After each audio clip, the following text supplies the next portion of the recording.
केला बेचने वाली चुड़ैल। एक बार की बात है, जादूपुर नाम के एक गांव में करतब दिखाती एक औरत एक रेड्डी के लिए गांव में आती है। आइए आइए मेहरबान कदरदान, खाइए रोहड़ा के ताजे ताजे केले। कभी खाए नहीं होंगे ऐसे केले, पीले पीले केले खाइए। ये कहकर रोहड़ा हाथों में 4 केले लिए उन्हें सर्कल में जोर जोर से हवा में उछालती हुई करतब दिखाती है, जिसे देखकर आसपास के सारे बच्चे अपने अपने मम्मी पापा से उस औरत के पास जाने की जिद करने लग जाते हैं। पापा, ऐसा तो सर्कस में बॉल से होता है ना, ये आंटी तो केले से कर रही है। चलिए ना पापा, देखते हैं। रोहड़ा एक पतली सी तार पर चलती हुई केलों से करतब दिखाती है। आते जाते सभी लोग बाहर रुककर उसके करतब देखते हैं और वाह वाही करते नहीं थकते। जैसे ही एक आदमी पास आकर उसे पैसे देने लग जाता है, तब वो कहती है, अरे नहीं नहीं साहब, मैं करतब तो बच्चों के मन को बहलाने के लिए करती हूँ। धंधा तो मेरा केले का है। पीछे देखो मेरी रिड्डी, जो भी मेरे केले खाएगा मेरी तरह चुस्त दुरुस्त और तंदुरुस्त हो जाएगा। पता चलता है क्या कि मेरी उम्र 55 की है। अरे पर ऐसे ठंड के मौसम में कोई केला क्यों खाएगा? ये ऐसे वैसे केले नहीं है साहब, ये शरीर में गर्मी देते हैं, ठंड को दूर भगाए। जो भी रोहिणा के केले खाए। पापा, अगर मुझे केले नहीं मिले तो मैं घर नहीं जाऊंगी। तभी उसके पापा कहते हैं कि बेटा, केले ठंड में कभी गर्मी नहीं देते। ये सब कहने की बातें हैं, सामान बेचने का तरीका है इनका। पर पिंकी नहीं मानती। मैं केले खाऊंगी। पिंकी की जिद के आगे नत्थू हार जाता है और उसे केले खरीद कर दे देता है। पिंकी खुश होकर केले घर ले आकर खाती है। अब मैं भी करतब करूंगी, कितना मजा आएगा। जादुई केले। पिंकी पहला केला खत्म भी नहीं करती कि वो बेहोश हो जाती है। दूसरे केले से एक काला धुआं आता है और रोहड़ा चुड़ैल बनकर बाहर निकल आती है। मेरे भूतिया केले बच्चे न खाए, ऐसा हो ही नहीं सकता। जादूपुर वालों, कब तक बचोगे?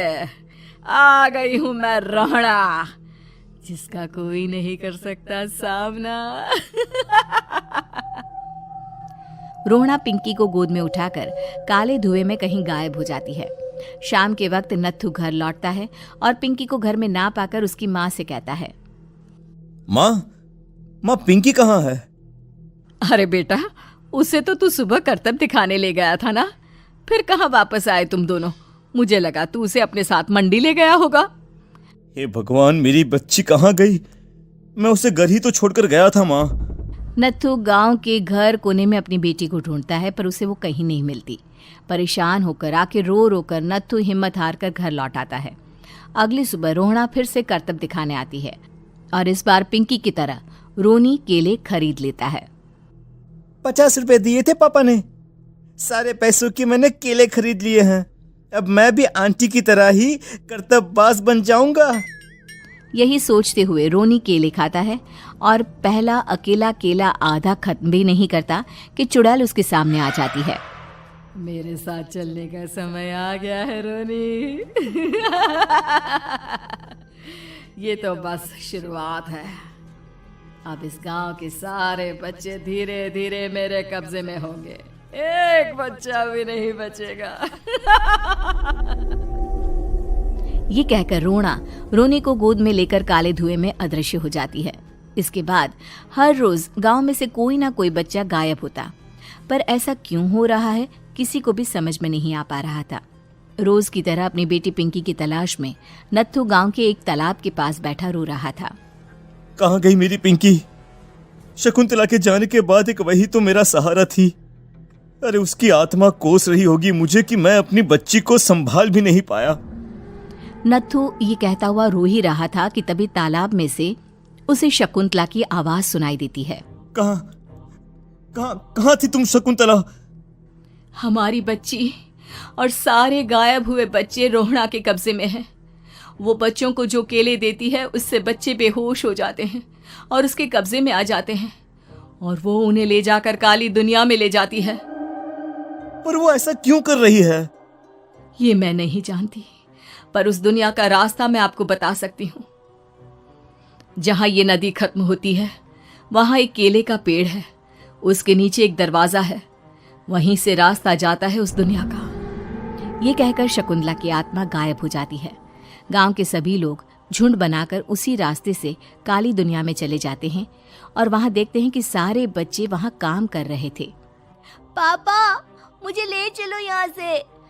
पापा पापा। सभी बच्चे अपने मम्मी पापा से लिपट जाते हैं।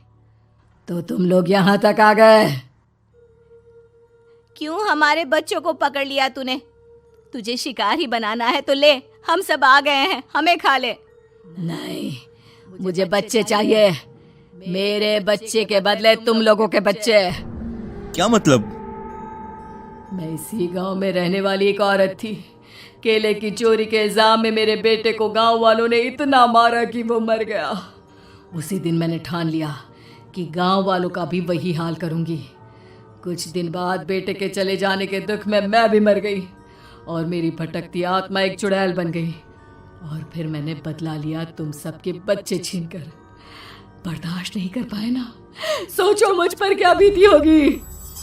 हमें माफ कर दो रोना, पता नहीं ये किसकी गलती थी पर हम सभी माफी मांगते हैं। हमारी खुशियां लौटा दो, तुम भी तो एक माँ हो। गांव वालों की बात सुनकर रोना का मन पिघल जाता है और वो बच्चों को छोड़ देती है। उसके बाद काली दुनिया बच्चों के लिए जादुई दुनिया बन जाती है। अब कोई भी कभी भी वहां आ जा सकता था। उम्मीद है कि आपको हमारी ये कहानी पसंद आई होगी। कृपया हमारे चैनल को सब्सक्राइब करें और सभी अपडेट्स के लिए बेल आइकन जरूर क्लिक करें। और हाँ, वीडियो लाइक और शेयर करना मत भूलिएगा। Bye bye.